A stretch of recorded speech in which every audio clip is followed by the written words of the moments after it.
যুক্তরাজ্য, অস্ট্রেলিয়া ও কানাডার স্বাধীন ফিলিস্তিনি রাষ্ট্রকে স্বীকৃতি দেওয়ার জন্য সিদ্ধান্তকে স্বাগত জানিয়েছে ফিলিস্তিনি প্রতিরোধ আন্দোলন হামাস। একই সঙ্গে ইসরায়েলকে সারা দুনিয়া থেকে বিচ্ছিন্ন করতে এবং দেশটির সঙ্গে সব ধরনের সহযোগিতা বন্ধের জন্য আন্তর্জাতিক সম্প্রদায় ও জাতিসংঘের প্রতি আহ্বান জানিয়েছে প্রতিরোধ গোষ্ঠীটি। রোববার ২১ সেপ্টেম্বর এক বিবৃতিতে হামাস পশ্চিমা বিশ্বের এ স্বীকৃতিকে ফিলিস্তিনি জনগণের ভূমি ও পবিত্র স্থানের প্রতি অধিকার এবং স্বাধীন রাষ্ট্র প্রতিষ্ঠার আকাঙ্ক্ষার পথে একটি বড় মাইলফলক বলে উল্লেখ করেছে, যার রাজধানী হবে আল-কুদস, জেরুজালেম।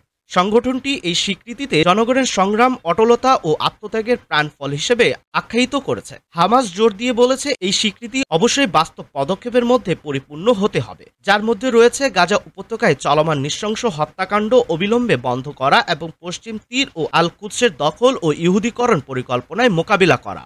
বিবৃতিতে হামাস আন্তর্জাতিক সম্প্রদায় ও জাতিসংঘের প্রতি ইসরায়েলকে বিচ্ছিন্ন করার আহ্বান জানিয়েছে। একই সঙ্গে দখলদার রাষ্ট্রকে সব ধরনের সহযোগিতা বন্ধ ও শাস্তিমূলক ব্যবস্থা বাড়ানোর আহ্বান করা হয়েছে। এছাড়া ইসরায়েলি নেতাদের বিরুদ্ধে মানবতা বিরোধী অপরাধের অভিযোগে জবাবদিহির দাবি জানিয়েছে হামাস।